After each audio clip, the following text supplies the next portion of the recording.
What has happened, everybody? James Hancock here. I'm back to offer my very positive first impressions of Armored Core 6 Fires of Rubicon, a game that I've been playing so aggressively and so intensely that my fingers have kind of gone numb from pulling the trigger so much. Like, I got to the point where my gameplay was falling to pieces because I couldn't pull on the triggers of my controller anymore.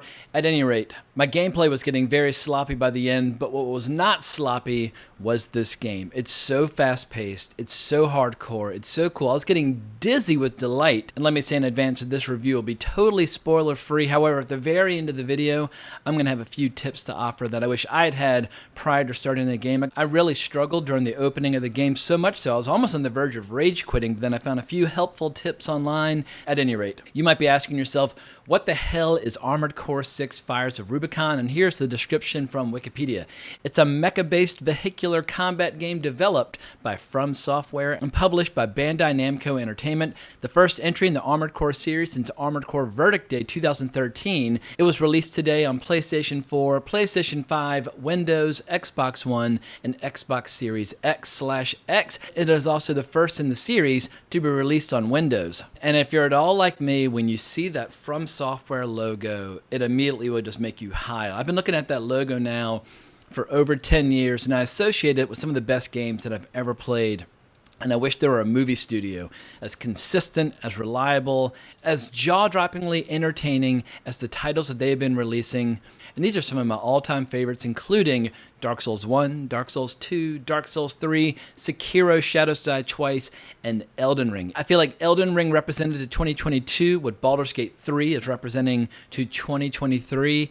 But it's just so cool how From Software consistently, they either employ or create these really cool genres. Their games offer us opportunities to explore unique worlds, and best of all, they never employ any of that bullshit monetization that ruins so many games. There's so many games where you buy them, and then every 5 seconds from that point on, oh, wouldn't you like to buy this armor? Wouldn't you like to buy this skin? Wouldn't you like to buy this or that? With From Software, you throw down your cash, you buy a kick-ass game, and I think the only people out there who really believe in adding monetization to their games once you've bought the game are people who do not play games. Because when I'm playing the game, I want to be all in, I want to be completely immersed, totally distraction-free, and monetization is the opposite of that, and you just feel like you're being squeezed, you feel like you're being taken advantage of.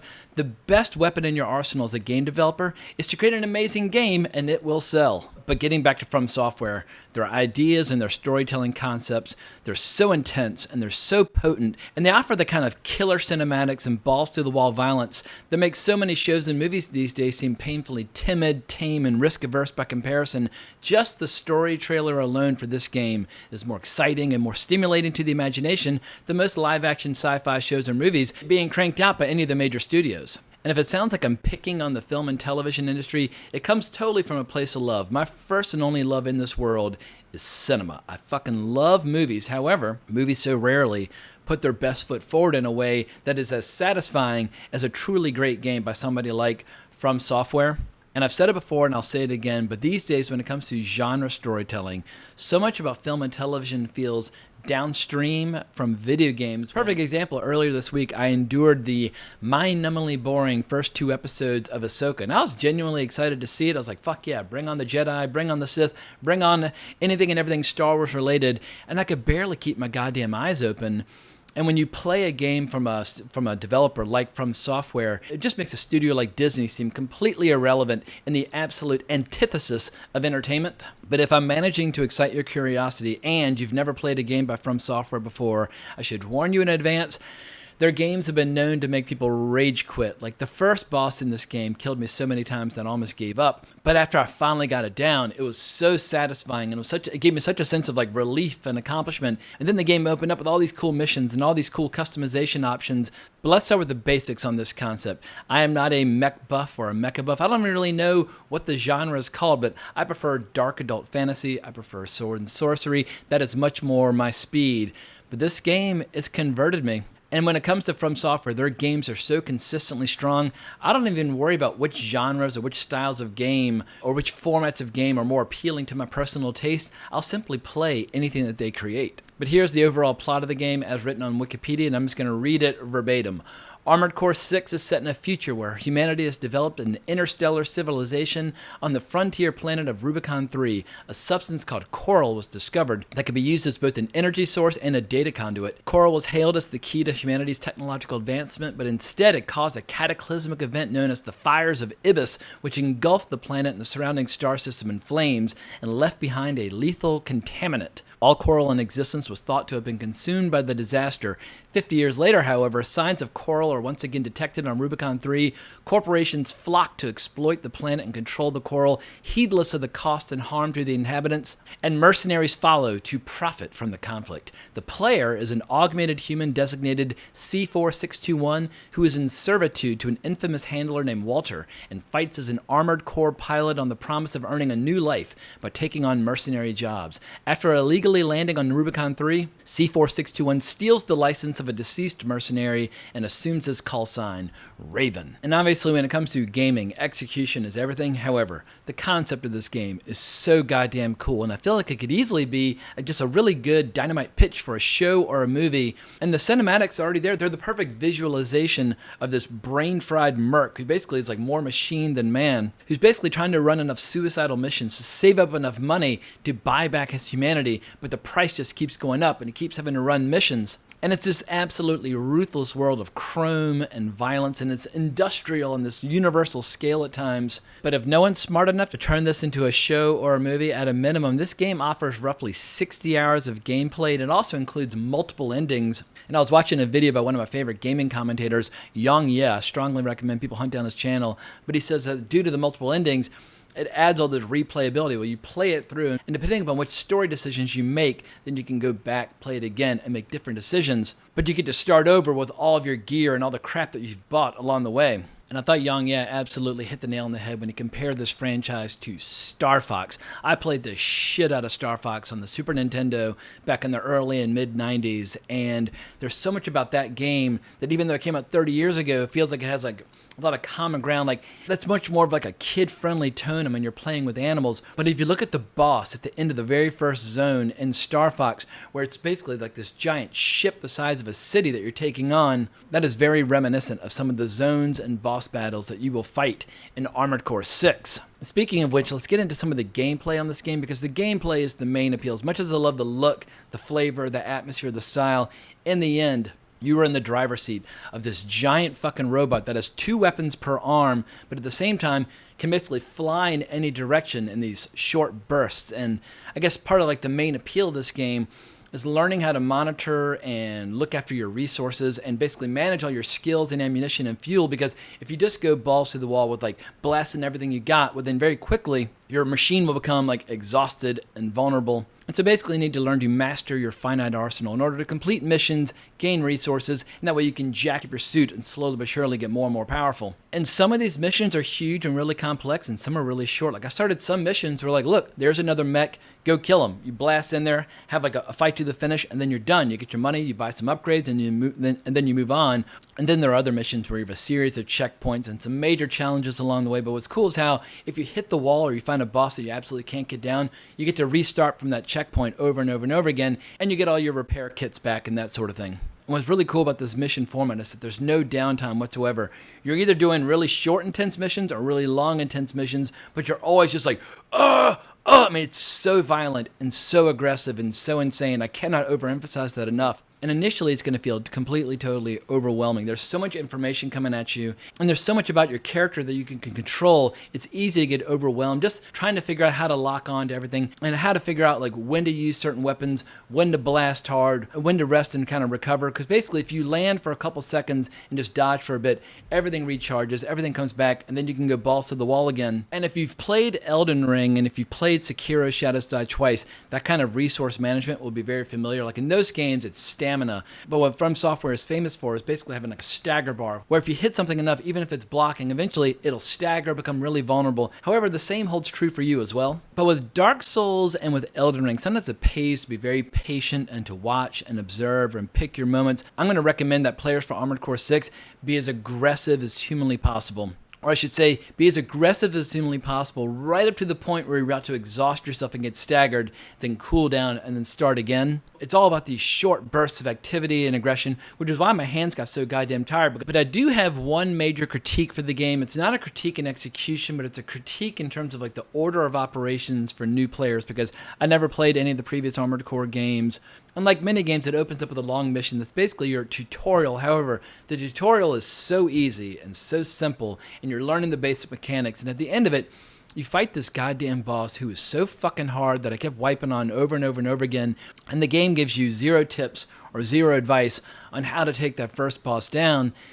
But once you kill him, suddenly you get all these tutorials and training sessions, and you can run those training sessions on the side and work on your skills and get gear and upgrades. And what was bizarre is that after I got that first boss down, suddenly I had like 10 missions in a row that were totally easy. Like, I didn't die for hours. After doing nothing but die for like the first 90 minutes, suddenly I wasn't dying at all. I was kicking all kinds of ass. And I think there are a lot of players who are going to hit that skill wall, throw up their hands in despair, and just say, fuck it, this game's not for me, and they're going to bail. So this is kind of a minor spoiler, but in terms of technique, if you want to get that first boss down, you want to be as aggressive as humanly possible, fly up to it, hit it with melee, drop down, recover, fly right back up to it, hit it with melee, drop back down. And obviously you want to dodge incoming fire and dodge its missiles and dodge its machine gun fire. But I kept making the mistake of kind of watching, observing, and picking my moment. No, you just got to fly up to it, hit it as hard as humanly possible, over and over and over again, drop, recool your melee, fly back up, hit it with your melee, drop back down, rinse, repeat, and he will die in fucking seconds. And once he's down, you start getting all these missions that are so easy and so fun. You start gaining resources and buying gear, and you can replay the missions to farm additional currency. And they'll give you little grades to let you know whether or not you're improving your overall score when you replay those missions. And it's so compulsively addictive, gathering those resources, buying new gear. And what's great is how you never have to loot anything. A lot of From Software games, you get kind of overwhelmed with all the loot that you're picking up. But with this game, you never have to pick up anything. You just go, go, go, kill, kill, kill. And also another piece of advice, never sell any of the gear or weapons or upgrades that you find, because this game employs a lot of different builds, and certain builds are better for certain missions than others. Usually in a From Software game, you'll kind of figure out what build you're playing, and then you slowly but surely like refine and perfect that build over time. And maybe you'll do a major like respecking at one point, maybe once or twice in the entire playthrough, but for the most part, like, all right, I'm going to play this whole playthrough in this kind of format. And on my next playthrough, I'll play a totally different kind of build. That is not the format of Armored Core 6. Some bosses require ranged attacks, some bosses require melee attacks, some bosses require you to be heavily armored, some bosses require you to be very maneuverable and kind of hopping and jumping around. And the game encourages you to develop these different builds, and then the game allows you to save those different builds. So as long as you still have the gear in your inventory, you can switch between those builds very quickly. And as you play the game, you're going to start unlocking all these training missions that feel like additional tutorials. And if you're an old experienced gamer, you might be saying to yourself, well, I don't need any additional tutorials or training sessions. I'm just going to play the story missions. Play the training sessions, play the tutorials, because they offer additional gear, and they also basically allow you to experiment with different weapons and different play styles. So you'll start to kind of think about your mech in different ways. You might think you just want to be the biggest, baddest, strongest, kind of heaviest bruiser. Like, whoa, well, maybe if I'm like a really quick hopping spider, that might open things up. It just helps you look at the game in different ways, but it is so much goddamn fun. Upgrading all the little components on your mech and adding different decals and paint jobs and that sort of thing. And I've heard some complaints about previous versions of the game where you'd run a certain mission where you'd use so much ammo and have so many repairs to do, your player would start to be in debt to the system, and you're basically losing money and getting weaker. They've removed that in Armored Core 6. You're always gaining. However, the amount of repairs you have to do and the amount of ammo you spend will chip away at your total reward at the end of a mission. So you're incentivized to be as efficient and quick and lean and mean as humanly possible. Like, don't fall into the trap of doing full clears of a particular zone. Focus on the story objectives, focus on the mission objectives, make a beeline for them, and then replay the mission again. And that's the way you're going to be able to farm the most cash humanly possible. And my final tip is increase the camera speed inside your controls. I went up to about 8, because one thing you'll find is that as you're locked onto an opponent, if they're real quick and they kind of blast by you, you'll no longer be locked on. You basically want to be locked onto something so that no matter what you're doing, all your missiles and all your machine gun fire is chasing them down. But oftentimes you'll lose your opponent and they're blasting you in the back. You need to learn to think not only like in kind of everything in front of you, but everything behind you as well, above and below. If you're not thinking in a 360 fashion, well then strategically, you're going to get your ass kicked. But all tips aside, this is one of those games where every time you start a new mission, you're going to feel like the biggest, baddest motherfucker that has ever walked or crawled. Whether you like things like Pacific Rim or you grew up watching Voltron or whatever, but when you see your giant mech blasting into some horrible, horrific, hostile environment to wage war, and there's just like missiles and machine guns and lasers and robots going all around, you're like, I'm going to beat the fuck out of all y'all. It is just so satisfying, so addictive. So in closing, I'll just say I think that From Software represents the best there is in gaming. They invent their own franchises. In some cases, they invent their own genres, and they execute their ideas in the most professional way possible, delivering one killer game after another for over a decade now. And it seems like their number one goal is to entertain their consumers and their customers right down to their DNA, right down to their taste buds. They never take you for granted. They never squeeze you for more cash. You buy the game, you're all in. And I'd kill to see a movie studio following a similar philosophy, just trying to deliver the best goddamn movies and the best goddamn shows humanly possible without burdening the movies or the shows with ulterior motives or additional agenda or some sort of heavy-handed message. There's no fucking message in From Software games. When you're playing Elden Ring or you're playing Dark Souls or you're playing Armored Core 6, the message is, have fun, everybody. We hope we have made you happy. And what's crazy is how in the world of gaming, we've had so many great experiences recently and so many more to look forward to. Baldur's Gate 3, I've said it before and I'll say it again. I put it on a level of like a great fantasy novel or a great fantasy movie franchise. Baldur's Gate 3 is as good as entertainment gets. It's one of my favorite experiences that I've ever had. But I played Blasphemous 2 yesterday. It fucking ruled. Armored Core 6 is killer. And we have what might be the best sci-fi game of the year, Starfield, coming out on Thursday. And if you don't know what Starfield is, all I'll say is think Elder Scrolls V Skyrim and Fallout 4. The people behind those two masterpieces are back with their latest sci-fi extravaganza. And this is all happening at a time where Hollywood is completely, totally shut down with these prolonged strike negotiations where it seems like every time they get back to the negotiating table, it leads to another round of like name calling, everybody saying that the other side's dirty dealing. And as a result, movies like Dune Part 2 are getting postponed to 2024. And all I'll say is this is how customers get lost, never to return. Like if people who are used to going to the movies once or maybe twice per weekend, if they're not getting their fix and instead they're playing games, might end up saying to themselves, fuck all this movie bullshit, I'm going to play video games from now on. And so I'm looking forward to reviewing a lot more games on this channel in the very near future. I will definitely be reviewing Starfield next week, or at least after a couple days. I probably need like at least 48 hours inside Starfield to do a proper review. But then we have the Cyberpunk 2077 DLC, Phantom Liberty. And then in October, we have Lords of the Fallen, which looks like a Dark Souls or Elden Ring adjacent type game. And there's another one that I'm looking forward to that I just heard about. Ooh. Alan Wake 2 at the end of October. So even though we're not getting new shows and movies, I have no plans on stopping like my content creation endeavors on this channel. And who knows, in 2 or 3 years time, a lot of these games might end up being shows and movies, and people will say, oh yeah, you talked about that years ago when it first came out. Like I said, video games, they are upstream from film and television these days. And for my part, it's much more fun to be discovering and playing and discussing these kick-ass gaming experiences as opposed to talking about like all the various reasons why Ahsoka fucking sucks and it's not living up to the legacy of Star Wars. Like, let it go. Star Wars is fucking dead, but there are new franchises being invented all the time in the world of gaming.